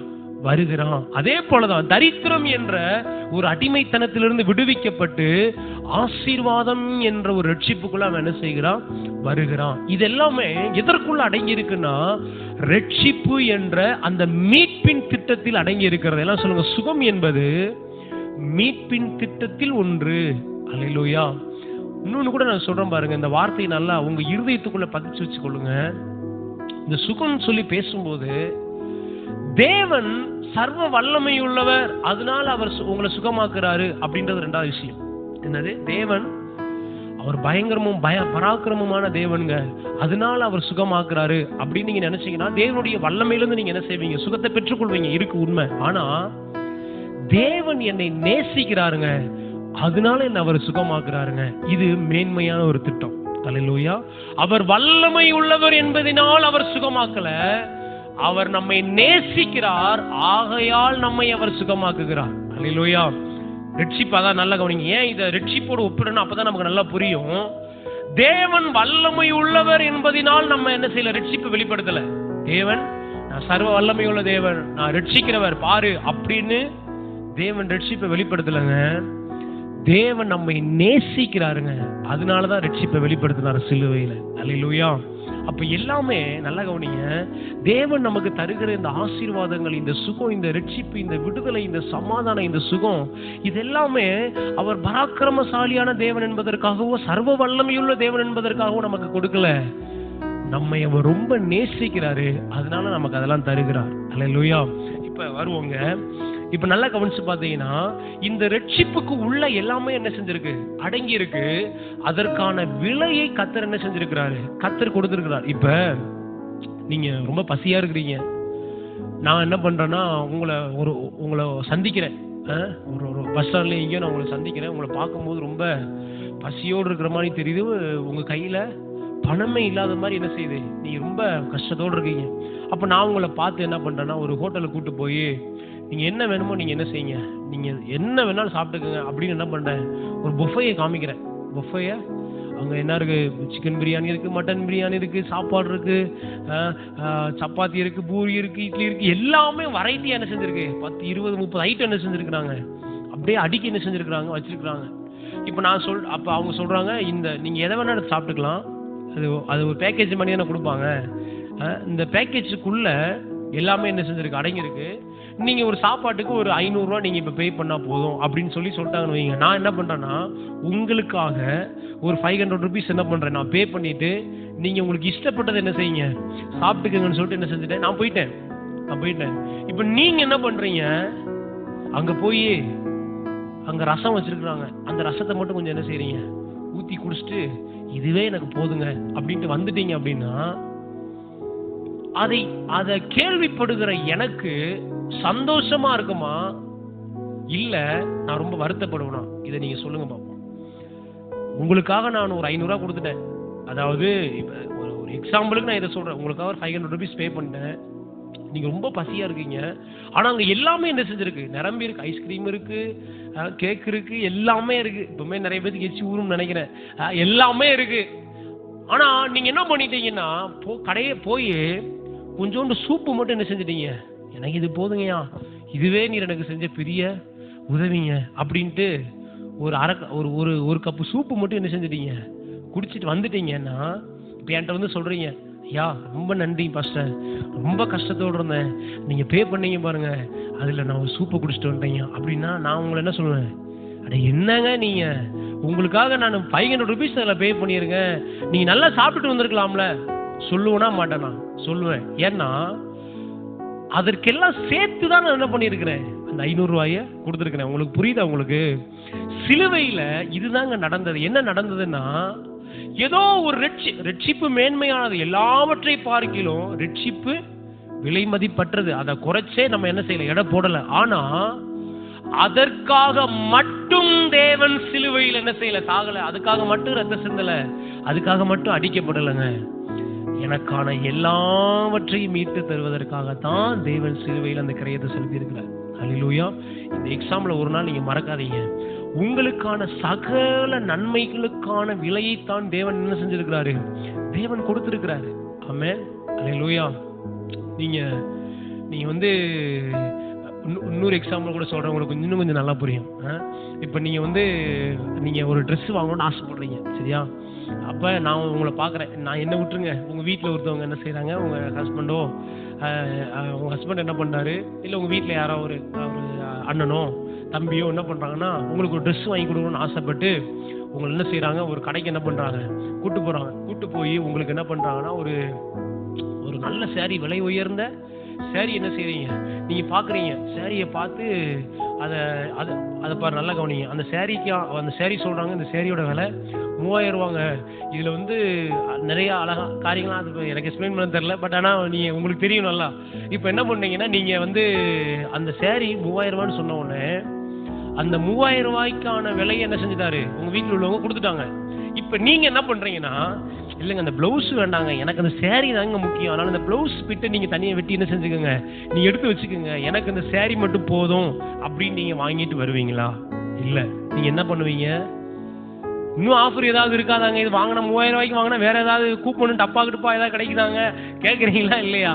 அப்போ இந்த சேரீக்கு 3000 ரூபாய் 3000 rupees செலவு, அதை பே பண்ணும்போது அந்த பிளவுஸுக்கான அந்த விலையும் என்ன செய்யப்பட்டிருக்கு, அதுக்குள்ள இருக்கு. அப்ப நமக்கு இல்லைங்க, எனக்கு இது மட்டும் கிடைச்சா போதும் அப்படின்னா நீங்க அதையும் பெற்றிருக்கலாம். ஆமென். அதுவும் அதுக்கு கூட சேர்த்து என்ன செய்யுது, இருக்குது இல்லையா? ஒரு சாப்பாடு வாங்க போறீங்க, இன்னும் ஒரு ஹோட்டல்ல போய் சாப்பிட போறீங்க, நீங்க ஒரு சாப்பாட்டுக்கு 100 ரூபாய் கொடுக்குறீங்கன்னு வச்சுக்கோங்க. அந்த 100 ரூபாயில உங்களுக்கு என்னென்ன இருக்கு, வெறும் சோறு மட்டுமா இருக்கு? இல்ல, என்னென்ன இருக்கு, விதவிதமான கூட்டு இருக்கு, பொரியல் இருக்கு, பப்படம் இருக்கு, ரசம் இருக்கு, மோர் இருக்கு, பாயசம் வேற இருக்கு, கேசரிலாம் இருக்கு, இருக்கா இல்லையா? வேற என்னையா இருக்கு? அடிக்கடி போய் சாப்பிடுறவங்க தெரியும், என்னென்னமோ என்ன செய்யறாங்க, நிறைய என்ன பண்றாங்க, கொடுக்குறாங்க. அப்ப நீங்க கொடுக்கிற அந்த பணத்திற்கு இவைகள் எல்லாவற்றையும் நீங்க என்ன பண்ணலாம், நீங்க எடுத்துக்கொள்ளலாம்.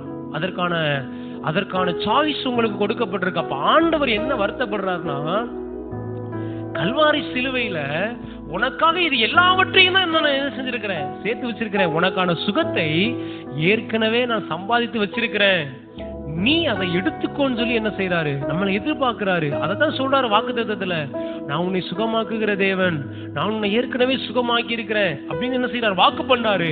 அது எல்லாத்தையும் நம்ம விட்டுட்டு நம்ம என்ன பண்றோம்னா, சுகம் அதனால யாருக்கு எல்லாத்துக்கும் எப்பயும் நடக்காதுங்க, எப்பயும் கிடைக்காதுங்க அப்படின்னு நம்ம சொல்றோம். இல்ல, சுகத்திற்கான விலை கிரயத்தை தேவன் செலுத்தி இருக்கிறார். ஆமென். பக்கத்துல பார்த்து சொல்லுங்க, நீங்க சுகம் பெறுவதற்கு என்ன விலையோ அதை தேவன் கொடுத்திருக்கிறார். அல்லேலூயா.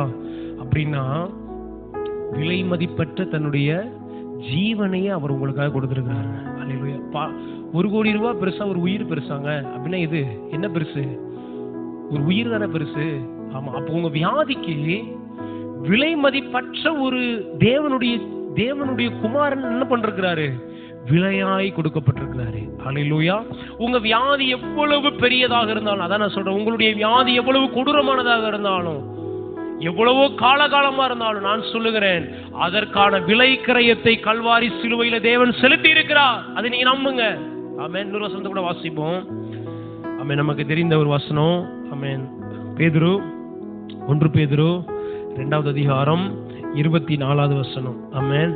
வேதம் சொல்லுது பாருங்க, நாம் பாவங்களுக்கு செத்து நீதிக்கு பிழைக்கும்படிக்கு அவர் தாமே நமது சரீரத்திலே நம்முடைய பாவங்களை சிலுவையின் மேல் சுமந்தார், அவருடைய தழும்புகளால் குணமானீர்கள். இப்ப நல்லா கவனிங்க, நம்ம பாவத்திற்கு செத்து நீதிக்கு பிழைத்திருக்கும்படி அவர் சரீரத்தில் என்ன பண்ணார்? பாவத்தை சுமந்தாரு. மேல சொல்றாரு பேதுரு, பாவத்தை என்ன செஞ்சிருக்காரு? சிலுவையில சுமந்துட்டாரு. பாவத்தை மட்டும் இல்லப்பா, நீ சுகமாகும்படி அவருடைய சரீரத்தில் என்ன இருக்கு? தழும்புகள் இருக்கு. அவர் சரீரத்துல தழும்பு இருக்கிறதுனால நீங்கள் என்ன செஞ்சீங்க? தழும்புகளால் குணம் ஆனீர்கள். எல்லாம் சொல்லுங்க, குணம் ஆவீர்கள் அல்ல. பக்கத்துல பார்த்து சொல்லுங்க, இனிமேல் ஆண்டவர் உங்களை சுகமாக்க வாக்குத்தத்தம் பண்ணலங்க. அவர் என்றைக்கு சிலுவையில மரித்தாரோ அன்றைக்கே ஒரு வாக்குத்தத்தத்தை தந்துட்டு போயிட்டார். என்ன வாக்குத்தத்தம்னா, அவருடைய தழும்புகளால் நீங்கள் குணமானீர்கள். எல்லாம் சொல்லுங்க, நீங்கள் குணமானீர்கள். பக்கத்துல பார்த்து சொல்லுங்க, நீங்க குணமானீங்க, நீங்க குணமாயிட்டீங்க. பக்கத்துல பார்த்து சொல்லுங்க, ஏற்கனவே உங்க சுகத்திற்கான விலைக்கிரயம் கொடுக்கப்பட்டிருக்கு. பக்கத்துல பார்த்து சொல்லுங்க, ஏற்கனவே. இன்னொரு ஆளை பார்த்து சொல்லுங்க, ஏற்கனவே உங்கள் சுகத்திற்கான விலைக்கிரயம் கொடுக்கப்பட்டிருக்கிறது. அல்லேலூயா, அல்லேலூயா. எனக்கான விலைக்கிரயத்தை அவர் என்ன செஞ்சிட்டாரு? செலுத்திட்டார். ஆமென். சுகம் ஏற்கனவே எனக்கு சொந்தமாகி விட்டது. ஆமென். ஏன்னா அதற்கான விலையை அவர் என்ன செஞ்சிட்டார்? என் சரீரத்தில் ஒரு பலவீனம் வருது, அந்த பலவீனத்திலிருந்து நான் சுகமாவதற்கு என்ன விலை கிரயமோ அந்த கிரயத்தை 2000 வருஷங்களுக்கு முன்பாகவே என் ஆண்டவர் எனக்காக செலுத்தி விட்டாரு. ஆமென். அதற்கான விலை கொடுக்கப்பட்டபடியால் நான் அற்புதமாய் அதை விசுவாசித்து எடுத்துக்கொள்ளணும். அல்லேலூயா. பக்கத்துல பேசுங்க, விசுவாசித்து எடுத்துக்கொள்ளுங்க.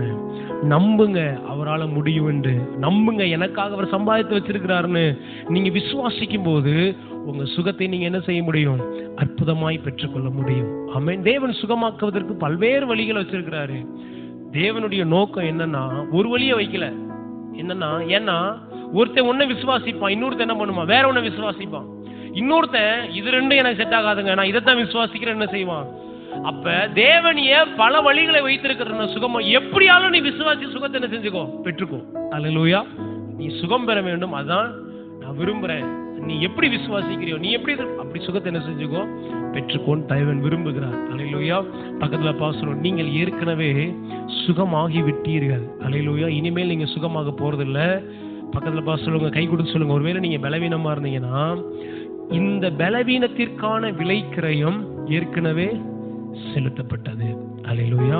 சொல்லுங்க உங்களை பார்த்து, இந்த பலவீனத்திற்கான விலைக்கிரயம் ஏற்கனவே செலுத்த. ஒருவேளை உங்க குடும்பத்துல யாராவது பலவீனமா இருக்கலாம். அந்த பலவீனத்தை சுகமாக்க இயேசு இன்னைக்கு வந்து சாக வேண்டிய அவசியமே இல்லை. ஏன்னா ஏன் நல்லா தெரியும் நமக்கு. இப்ப இன்னைக்கு ஒருத்தர் ரட்சிக்கப்படுறான், இன்னைக்கு ரட்சிக்கப்படுறவனுக்காக இயேசு இன்னைக்கு வந்து மரிக்கிறாரா? கிடையவே கிடையாது. 2000 வருஷத்துக்கு முன்னாடியே அதை என்ன செஞ்சிட்டாரு? Already paid. புரியுதா? அவன் ரட்சிக்கப்படுவதற்கான விலைக்கிரயத்தை ஏற்கனவே தேவன் என்ன செஞ்சிருக்கிறாரு? சம்பாதிச்சு வச்சுட்டு போயிட்டார். அதே போல இன்னைக்கு ஒருத்தர் சுகம் ஆகணும்னா இன்னைக்கு வந்து தேவன் மரிக்கணும்ன்ற அவசியம் இல்ல.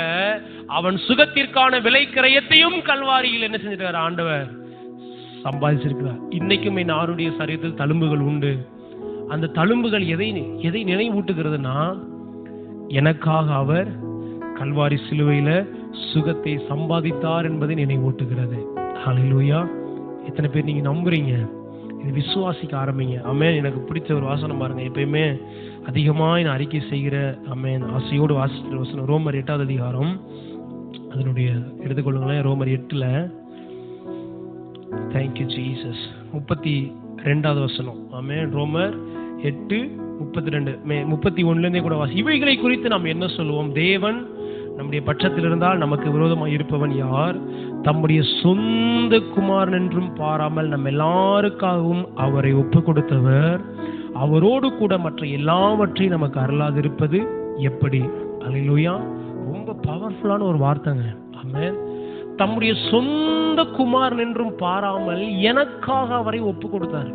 நான் ஏதோ சத்துவா இருந்தவங்க, நான் வந்து தேவனை தூசித்து நடந்தவன், தேவனுக்கு பிரியமா இல்லை. அதான் வேதம் சொல்லுது. ரோமர்ல நீங்க வாசித்து பார்த்தீங்கன்னா, ரோமர் 5வது அதிகாரத்துல சொல்லுது, நாம் பாவிகளாய் இருக்கையில் கிறிஸ்து நமக்காக மரித்தார். அல்லேலூயா. நான் பாவியா இருக்கும் போதே எனக்காக கிறிஸ்து மரிச்சார். எப்படி, என்ன நம்பிக்கையில் அவர் மரிச்சார்? நிச்சயமாக ஒரு நாள் இவன் என்னை ஏற்றுக்கொள்வான், ஆகையால் அவனுக்காக இன்றைக்கே நான் என்ன செய்யறேன்? ஜீவனை கொடுக்கிறேன்னு அவர் மரிச்சிருக்கிறார்.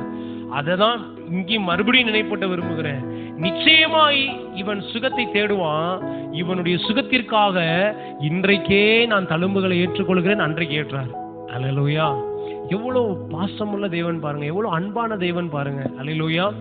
இங்க சொல்லுது பாருங்க, தம்முடைய சொந்த குமாரன் என்றும் பாராமல் நம்ம எல்லாருக்காக அவரை கொடுத்தவர். அல்லேலூயா. நல்லா கவனிங்க, ரொம்ப சீரியஸா கவனிங்க. சொந்த குமார் என்றும் பாராமல் உங்களுக்காக அவரையே என்ன செஞ்சிருக்கிறாரு? கொடுத்தவர். அவரோடு கூட, எல்லாம் சொல்லுங்க, அவரோடு கூட இந்த சுகத்தை அருளாது இருப்பது எப்படி? அல்லேலூயா. உங்களுக்காக குமாரனையே கொடுத்தவரு இந்த சுகத்தை கொடுக்க மாட்டாரா? அல்லேலூயா. ஆமா, இந்த ஆசீர்வாதம் தர மாட்டாரா? இந்த நன்மையை தர மாட்டாரா? இந்த ஒரு உயர்வை கத்த தர மாட்டாரா? எங்க விலை மதிப்பற்ற குமாரனையே கொடுத்திருக்கிறாரு. இதெல்லாம் சாதாரணமான காரியம் ஆண்டவருக்கு. அல்லேலூயா. பக்கத்துல பார்த்து சொல்லுங்க, குமாரனையே எனக்காக கொடுத்தவர். அல்லேலூயா. இயேசுவை எனக்காக சிலுவையில கொடூரமாக வேற எந்த தகப்பனும் செய்ய மாட்டாங்க, வேற எந்த பெற்றோரும் செய்ய மாட்டாங்க. யாருன்னே தெரியாத ஒருத்தனுக்காக தன்னுடைய பிள்ளைகளை யாரும் கொடூரமான முறையில மறிப்பதை என்ன செய்ய மாட்டாங்க. எனக்காக உங்களுக்காக ஆண்டவர் செஞ்சிருக்கிறாருன்னா நம்ம மேல அவர் வச்ச அன்பு அவ்வளவு பெருசுங்க. அல்லேலூயா.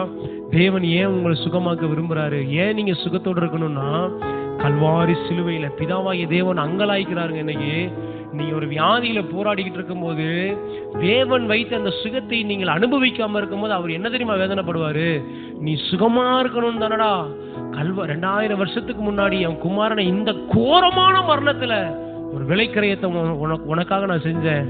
ஆனா நீ இப்படி வியாதியோட என்ன செஞ்சுக்கிட்டு இருக்க? படுத்து இந்த வியாதியை நீ அனுபவிச்சுக்கிட்டே இருக்கிறியே அப்படின்னு ஆண்டவர் அங்கலாய்க்கிறாரு. அல்லேலூயா. நீங்க சொல்லணும், ஆண்டவரே உங்களுடைய தழும்புகளால் நான் குணமானேன். ஆண்டவரே 2000 வருஷத்திற்கு முன்பாக எனக்கான பலவீனத்தை நீர் ஏற்றுக்கொண்டீர். ஆண்டவரே எனக்கான வியாதியை நீ சுமந்துட்டீர். ஆண்டவரே அல்லேலூயா. மறுபடியும் நான் சொல்றேன் உங்களுக்கு, உங்கள் சுகத்திற்கான விலைக்கரையும் ஏற்கனவே செலுத்தப்பட்டு விட்டது. அல்லேலூயா. இப்ப இன்னொரு எடுத்துக்காட்டு சொல்லி நான் முடிக்கிறேன். இப்போ ஒரு கொடிய நோய் வந்துருச்சு, ஒரு கொடிய நோய் இல்லையா? அப்ப அந்த நோய்க்கு சொல்றாங்க, அந்த நோய்க்கு அந்த ஒரு ஊசி போட்டா சரியாயிரும். அந்த ஊசியோட விலை 5 கோடி ரூபாய் அப்படின்றாங்கன்னா எத்தனை பேர் நம்ம அதை அடைக்க முடியும்? நம்மளால என்ன செய்ய முடியாது. 5 கோடி ரூபாய் பிரட்டி அந்த ஒரு ஊசிய வாங்கி போட்டு காப்பாத்துனா கொஞ்சம் கடினமான காரியம் தான் இல்லையா? ஆனா இப்ப அந்த சுகத்திற்கான விலைக்கிரயம் எவ்வளவு?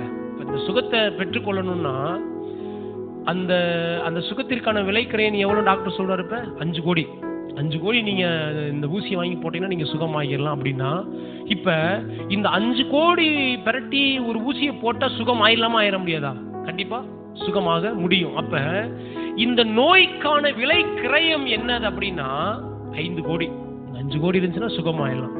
இப்ப நான் சொல்றேன், அது எத்தனையோ கோடான கோடியா இருந்தா கூட ஆண்டவர் சொல்றாரு, ஆண்டவருடைய ஜீவனும் ரத்தனும் எத்தனையோ கோடிகளுக்கு சமங்க. அப்ப ஆண்டவர் சொல்றாரு, உன்னுடைய வியாதிக்கான உன்னுடைய சுகத்திற்கான விலையை நான் என்ன செய்து விட்டேன்? ஏற்கனவே கொடுத்து விட்டேன். ஆகையால் நீ என்ன செய்ய? அதை எடுத்துக்கோன்னு சொல்றாரு. அல்லேலூயா. பக்கத்துல பாஸ்டர், உங்களுடைய வியாதிக்கான கிரயம் எவ்வளவோ, வியாதிக்கான கிரயம் எவ்வளவோ, வியாதிக்கான சொல்ல, உங்களுடைய சுகத்திற்கான கிரயம் எவ்வளவோ, உங்களுடைய சுகத்திற்கான கிரயம், அதாவது சுகத்தை நான் பெறணும்னா அதுக்கு நான் எவ்வளவு செலவழிக்க வேண்டுமோ அதற்கான அந்த தொகையை கல்வாரி சிலுவையிலே ஆண்டவர் என்ன செஞ்சிருக்கிறாரு? செய்து முடித்து விட்டார். அல்லேலூயா. இப்ப இந்த ஒரு எடுத்துக்காட்டு சொல்லி முடிக்கிறேன். இப்ப 5 கோடி ரூபாய் வேணும்ன்றாங்க. உங்களால விரட்டி என்ன செய்ய முடியல, அதை உண்டாக்குறதுக்கு முடியல. அப்ப நான் திடீர்னு உங்களுக்கு அறிமுகமான ஒருத்தர் என்ன செய்யறாரு? வர்றாரு. வந்துட்டு அவர் சொல்றாரு, என்ன சச்சி, என்ன பிரச்சனை அப்படின்னு கேட்குறேன். அப்ப நீங்க சொல்றீங்க, இந்த மாதிரி டாக்டர், இந்த மாதிரி ஐயா ஒரு 5 கோடி ரூபாய் இருந்தா தான் என்ன செய்ய முடியும், இந்த வியாதியை சுகமாக்கும் இந்த ஒரு ஊசி போட்டால் தான் சரியாக்க முடியும்னு சொல்லிட்டாங்க அப்படின்ட்டு என்ன நீங்க சொல்றீங்க, அழுது புலம்புறீங்க. அப்ப அவர் சொல்ல, சரி கவலைப்படாதீங்க, அந்த பணத்தை நான் என்ன செஞ்சிடறேன். கெட்டிடுறேன்னு என்ன செஞ்சிட்டாரு? கெட்டிட்டு போயிட்டாருன்னா இப்ப நீங்க என்ன பண்ணலாம்? நீங்க அந்த சுகத்துல நீங்க அதை உரிமை பாராட்டி அதை எடுத்துக்கொள்ளலாம். ஏன்னா அவர் என்ன பண்ணிட்டாரு? அவரு அதற்கான விலை கிரயத்தை, அதற்கான அந்த பணத்தை கட்டிட்டு போயிட்டாரு ஹாஸ்பிட்டல். அப்ப நீங்க சுகத்தை எடுத்துக்கலாம்ல, நீங்க தைரியமா இந்த இன்ஜெக்ஷன் எடுத்துக்கலாம்ல, கேட்கலாம்ல. அப்படித்தான் ஆண்டவர்னு சொல்றாரு. என்ன சொல்றாருன்னா, உன்னுடைய வியாதிக்கான அந்த விலையை நான் என்ன செய்ய விட்டேன்? கொடுத்துட்டேன். இந்த வியாதியிலிருந்து நீ சுகம் பெறுவதற்கு தேவையான அனைத்தையும் நான் 2000 வருஷத்துக்கு முன்பாகவே சிலுவையில் செய்து முடித்தேன். நீ அதை விசுவாசிச்சு எடுத்துக்கோ, சுகத்தை பெற்றுக்கொள்வாய். அல்லேலூயா. எத்தனை பேர் நீங்க விசுவாசிக்கிறீங்க? இன்னைக்கு நான் சொல்றேன், இன்னைக்கு உங்களுடைய வியாதி சுகமாவதற்கு இயேசு இன்னைக்கு வந்து மரிக்க வேண்டிய அவசியம் இல்லைங்க. ஏற்கனவே உங்களுக்காக சம்பாதித்து வச்சுட்டு போயிட்டாரு. இன்னைக்கு நீங்க வியாதிப்படுவீங்கன்னு தெரியும், இன்னைக்கு நீங்க பலவீனப்படுவீங்கன்னு தெரியும், நீங்க பலவீனத்தோடு இருப்பீங்கன்னு தெரியும். இல்ல உங்களுக்கு இல்ல, யாரோ ஒருத்தன் பலவீனப்பட்டிருக்கிறான்னு தெரியும் அவருக்கு. அவனுக்கான சுகத்திற்கு தேவையான அந்த பணத்தை, அந்த விலையை தேவன் கல்வாரி சிலுவையில் 2000 வருஷத்துக்கு முன்பாகவே சம்பாதிச்சு வச்சுட்டாரு. அதனால நீங்க தைரியமா எடுத்து என்ன பண்ணலாம், அவனுக்கு கொடுக்கலாம். ஏன்னா அவன் சுகமாவதற்கு தேவையான கிரயத்தை அவர் என்ன செய்து விட்டார், செய்து முடிச்சிட்டார். அல்லேலூயா, அல்லேலூயா. ஈஸிங்க. ஏன்னா நம்ம இது எப்படி நடக்குமோ, இது எப்படி நம்ம பெற்றுக்கொள்றதோ அப்படின்னீங்கன்னா சுகத்தை பெறவே முடியாது. எனக்காக எங்க அப்பா ஏற்கனவே காசு கொடுத்து வாங்கி வச்சுட்டு போயிட்டாருங்க, இப்ப எடுத்து நான் என்ன செய்யறேன், அவங்களுக்கு கொடுக்குறேன். நீங்க ஒருத்தவங்களை போய் வியாதியோடு இருக்கிறவங்களை பாக்குறீங்க, நல்லா கவனிங்க. உங்க திறமையினாலோ, உங்க தாளந்துகளாலோ, உங்க முயற்சினாலோ நீங்க அவங்களுக்கு வாங்கி கொடுக்கலங்க. நிறைய நேரம் நம்ம வியாதியஸ்தர்களுக்கு சுகமாக்கிறதுக்காக நம்ம ஜோம் பண்ணும் போது நமக்கு வர்ற ஒரு பெரிய பயம் என்ன தெரியுமா, நான்லாம் ஜோம் பண்ணி இவங்க சுகமாயிருவாங்களா அப்படி நினைக்கிறதுனாலதான் சுகம் நடக்க மாட்டேங்குது.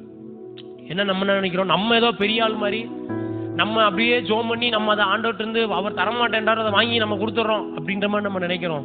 சுகம்ன்றது அது இல்லைங்க. அவன் சுகம் பெறுவதற்கான பணத்தை அவர் என்ன செஞ்சுட்டாரு, ஏற்கனவே சிலுவையில சம்பாதிச்சு வச்சுட்டு போயிட்டாரு. நம்ம விசுவாசிச்சு வாங்கி கொடுக்கிற ஒரு மீடியேட்டரா தான் நம்ம செயல்படுறோம். புரியுதா உங்களுக்கு? நம்ம பெரிய பராக்கிரமசாலிகள்ன்றதுனால கிடையாது, அவர் செய்து வச்சுட்டு போயிருக்கிற அதற்கான விலை கிரயத்தை 2000 வருஷத்துக்கு முன்பு கொடுத்துட்டு போயிருக்காரு. அவர் கொடுத்துட்டு போனதை அவங்களுக்கு தெரியல, அவர் கொடுத்துட்டு போயிருக்காரு. நம்ம வேலை என்ன, எனக்கு தெரியும். அதனாலதான் நான் என்ன செய்யறேன்னா, உங்களுக்காக அவர் சிலுவையில் என்ன செஞ்சிருக்கிறாரு, ஏற்கனவே சுகத்தை சம்பாதிச்சுட்டாருங்க, நீ ஜோம் பண்ணி ஆண்டவர் தருவாரு அப்படின்ற ஒரு ஜெபத்தை செய்து என்ன பண்றோம், ஆண்டவரே உடைய தழும்புகளால் அவர்களை நீர் குணமாக்கி இருக்கிறீர், நாங்கள் அதை நம்புகிறோம், உடைய சுகத்தை நீர் அனுப்புவீராக அப்படின்னு நம்ம ஜெபிக்கிறோம். அல்லேலூயா. இந்த விசுவாசம் உங்களுக்குள்ள வளரும் போது எப்படிப்பட்ட வியாதியஸ்தனும் நீங்க போய் ஜெபம் பண்ணுவீங்க. ஏன்னா உங்க திறமையினால நீங்க ஒன்ன பெற்றுக் கொடுக்கலங்க, அவர் செய்த கிரயத்துல அவர் செலுத்தின அந்த பரிகார பலியிலிருந்து ஒன்னை எடுத்து அவங்களுக்கு நீங்க கொடுக்குறீங்க. அல்லேலூயா. சிம்பிள். இப்ப நல்லா கவனிங்க. ஒருத்தர் பசியோடு இருக்கிறாரு, அவருக்கு ஒரு சாப்பாடு என்ன செய்யணும், வாங்கி கொடுக்கணும். இப்ப ஏற்கனவே பட்னியா இருக்கிறவங்களுக்கு எல்லாம் சாப்பாடு இல்லாம இருக்கிறவங்களுக்கு ஒரு 100 பேருக்கு ஒருத்தர் சாப்பாடு வாங்கி கொடுக்கறதுக்காக என்ன செஞ்சிருக்காரு, ஒரு 100 பேருக்கு சாப்பாடு வாங்கி கொடுக்கறதுக்கு தேவையான பணத்தை இந்த ஹோட்டல்ல கொடுத்துட்டு போயிட்டாருன்னு வச்சுக்கோங்க. இல்ல ஒரு 100 பார்சல் அங்க ஏற்கனவே விலை கொடுத்து வாங்கி வைக்கப்பட்டிருக்குன்னா, இப்ப உங்களுடைய வேலை என்ன, நீங்க முயற்சி பண்ணி நீங்க காசு கட்டி நீங்க வாங்கி கொடுக்கறது இல்ல. நிறைய நேரங்கள்ல சுகத்திற்காக போய் ஜோம் பண்ணும்போது நம்ம என்ன நினைக்கிறோம், நம்ம காசை போட்டு நம்ம பிரயாசப்பட்டு நம்ம வாங்கி கொடுக்கணும்னு நினைக்கிறோம். இல்ல இல்ல இல்ல, இயேசு அங்க பிரயாசப்பட்டு வாங்கி வச்சுட்டு போயிருக்கிறாரு பார்சலை. அல்லேலூயா. பக்கத்துல பார்த்து சொல்லுங்க, சுகம் என்ற பார்சலை ஆண்டவர் வச்சுட்டு போயிருக்கிறாரு. அதை வாங்கி எங்க என்ன இருக்கு இந்தாங்கன்னு வாங்கி கொடுக்கறதா உங்களையும் என்னுடைய வேலை. அல்லேலூயா. சுகமளிக்கிற வேலை அதான், ஊழியன்றதே அதாங்க. தேவன் செய்து முடிச்சிருக்கிறாரு, அதை நம்ம வாங்கி அவங்களுக்கு கொடுக்குறோம். அல்லேலூயா. எத்தனை பேர் செய்ய போறீங்க? பக்கத்துல பார்த்து சொல்லுங்க, பக்கத்துல பார்த்து அவங்கள பார்த்து சொல்லுங்க, வாங்கி கொடுக்கறதா உங்க வேலை. அல்லேலூயா. அவர் ஏற்கனவே காசு கொடுத்துட்டு போயிட்டாரு, வாங்கி வச்சிருக்கிறாங்க அங்க, அதை எடுத்து கொடுக்கறதா நம்ம வேலை. ஆமென். செய்யலாமா அந்த வேலையை? இதுக்கு என்னங்க கஷ்டம், எடுத்து கொடுக்கறதுக்கு என்ன கஷ்டம்? ஆமென். நம்ம விசுவாசம்னா நடக்குங்க. ஆமென். நீங்க ஒரு வியாதியஸ்தனுக்காக ஜெபிக்கும் போது நீங்க ஒண்ணு உண்டாக்கி கத்தட்டு இருந்து வாங்கி கொடுக்குற மாதிரி நீங்க என்ன செய்யாதீங்க. ஒருத்தவங்க ஆசீர்வாதத்துக்கு கூட நீங்க அப்படியே உருட்டு பெரட்டி நீங்க பிரயாசப்பட்டு கொடுக்குற மாதிரி நீங்க யோசிக்காதீங்க. அவங்களுக்காக ஏற்கனவே ஒருத்தர் காசு கொடுத்து ஆர்டர் பண்ணி வச்சுட்டு போயிருக்கிறாரு, அதை வாங்கி கொடுக்கறதா உங்க வேலை. அல்லேலூயா. இந்த மனநிலை உங்களுக்கு வந்துருச்சுன்னா எந்த வியாதியஸ்தனுக்கும் நீங்க ஜெபம் பண்ணுவீங்க. ஏன்னா இது உங்க கையில இருந்து போறது கிடையாது, தேவன் அவங்களுக்காக சம்பாதி வச்சதை நீங்க வாங்கி கொடுக்குறீங்க. அல்லேலூயா. அதனால ஆண்டவர் சொன்னாரு, நீங்க போய் வியாதியஸ்தர் மேல் கைகளை வைங்க, அப்பொழுது உங்க சுத்தமாக. நல்லா கவனிங்க, நீங்க சுகம் ஆக்குங்கன்னு ஆண்டவர் சொல்லல, நம்மளே ஆண்டவர் சுகமாக்க சொன்னாரு. இல்ல, வியாதியஸ்தர் மேல் கைகளை நீங்க வைங்க, அப்பொழுது ஆண்டவர் அவங்களும் சுகமாக்குவார். அல்லேலூயா. சுகம் தேவன் கொடுக்கிற ஆசீர்வாதம். அல்லேலூயா. தேவன் சம்பாதிச்சு வச்ச ஆசீர்வாதங்க, அதை அவருக்கு நம்ம வாங்கி கொடுக்குறோம் ஜனங்களுக்கு. அல்லேலூயா. விசுவாசிக்கிறீங்களா? பக்கத்துல பார்த்து இன்னொரு தடவை சொல்லுங்க, நீங்க ஏற்கனவே சுகமாயிட்டீங்க. அல்லேலூயா. சுகத்தை ஆண்டவர் சம்பாதிச்சு, சுகத்திற்கான விலை கிரயத்தை கர்த்தர் செலுத்தி விட்டு போய்விட்டார். நீங்க அதை என்ன செய்யறீங்க? எடுத்து வாங்கி கொடுக்குறீங்க. அல்லேலூயா. எழுந்து நிற்கலாமா? ஆண்டவருடைய சமூகத்துல கர்த்தருக்கு நன்றி செலுத்தி கர்த்தரை துதிப்போம். அல்லேலூயா. பரிசுத்தரே, நாங்கள் உம்மை உயர்த்துகிறோம் ஆண்டவரே, உயர்த்துகிறோம் ஆண்டவரே. நீங்க ஒரு தீர்மானம் எடுங்க ஆண்டவரே. என்னை சுற்றிலும் எத்தனையோ ஜனங்கள் வியாதியோடு இருக்கிறாங்க ஆண்டவரே. அவர்களுக்காக நீர் சிலுவையில சம்பாதிச்சுட்டு போயிருக்கிறீங்க ஆண்டவரே. அவர்கள் சுகம் பெறுவதற்கான விலை கிரயத்தை நீர் ஏற்கனவே செலுத்தி விட்டு போயிருக்கிறேன். என்னுடைய வேலை அவங்களுக்கு எல்லாம் அதை போய் நான் வாங்கி கொடுக்கணும் ஆண்டவரே.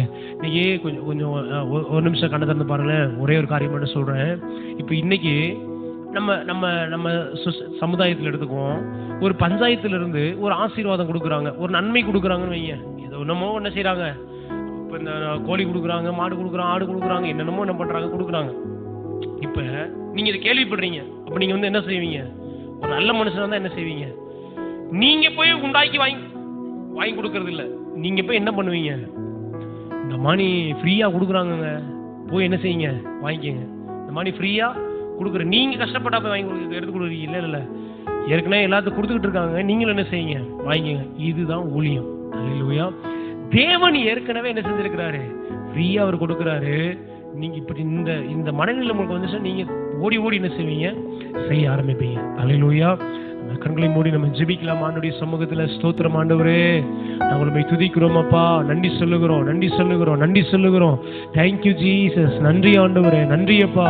கையை உயர்த்தி ஆண்டவருக்கு நன்றி சொல்லுங்க. தேங்க்யூ ஆண்டவரே, நாங்கள் உயர்த்துகிறோம் ஆண்டவரே, உயர்த்துகிறோம் அப்பா.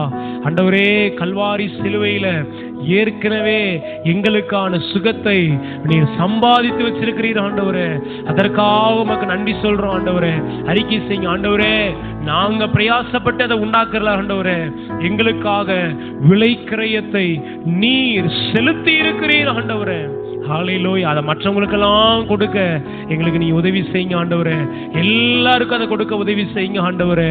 ஹல்லேலூயா. யெகோவா ராஃபா, ஆமென். சுகமளிக்கிற தேவன் ஆண்டவரே. 2000 வருஷங்களுக்கு முன்பாகவே என்னுடைய சுகத்திற்கான விலை கிரயத்தை நீர் செய்து முடித்திருக்கிறீர் ஆண்டவரே. அதற்காக நான் உம்மை நன்றியோடு துதிக்கிறேன் ஆண்டவரே, ஸ்தோத்திரிக்கிறேன் அப்பா. எல்லா ஜனங்களுக்கும் அற்புதமான சுகத்தை கொடுக்க கர்த்தாவே என்னை நீங்க பயன்படுத்துங்க ஆண்டவரே. நீங்க சம்பாதிச்சுட்டு போயிருக்கிற அந்த சுகத்தை மற்றவங்களுக்கு கொடுக்க என்னை உபயோகப்படுத்துங்க ஆண்டவரே. நான் ஒரு தீர்மானம் எடுக்கிறேன் ஆண்டவரே. யாருக்கெல்லாம் பலவீனமா இருக்கிறாங்களோ அவங்களுக்கெல்லாம் நீ சிந்தின அந்த விலை கிரயத்திலிருந்து சுகத்தை கொடுக்க என்னை நீங்க பயன்படுத்துங்க ஆண்டவரே. என் குடும்பத்தில் உள்ளவங்களுக்கு சுகத்தை கொண்டு போய் கொடுக்கணும் ஆண்டவரே. ஆண்டவரே, என் நண்பர்களுக்கு, என்னோடு வேலை செய்கிறவர்களுக்கு, என்னோடு படிக்கிறவர்களுக்கு ஆண்டவரே, எனக்கு அறிமுகமான எல்லாருக்கும், என்னுடைய ஜனங்கள் எல்லாருக்கும், என்னுடைய சமுதாயத்திற்கு நீங்க சம்பாதிச்சு வச்ச அந்த சுகத்தை கொடுக்க எனக்கு நீங்க உதவி செய்யுங்க ஆண்டவரே. ஹல்லேலூயா. ஒரு நாளும் ஆண்டவரே, தேவன் வைத்திருக்கிற இந்த மீட்பின் திட்டத்தை நான் ஒன்றை இழந்துடக்கூடாது ஆண்டவரே. எனக்காக நீர் விலைக்கிரயம் செலுத்தி இருக்கிறீர் ஆண்டவரே. எங்களுக்காக நீ செலுத்தி இருக்கிறீர் ஆண்டவரே. அதை தேவையுள்ள ஜனங்களுக்கு கொடுக்க கர்த்தருக்கு நீங்க உதவி செய்யுங்கப்பா. இந்த கிருபையுள்ள கரத்துல ஒப்பு கொடுக்கிறோம் ஆண்டவரே. தொடர்ந்து கர்த்தரை நடத்துங்க, பெரிய காரியங்களை செய்யுங்க. சகல துதிகன மகிமை உமக்கு செலுத்துகிறோம். மீட்பெரும் இரட்சகருமாகிய இயேசு கிறிஸ்துவின் விலையேறப்பட்ட நாமத்தில் ஜெபிக்கிறோம். எங்கள் ஜெபம் கேளும் நல்ல பிதாவே.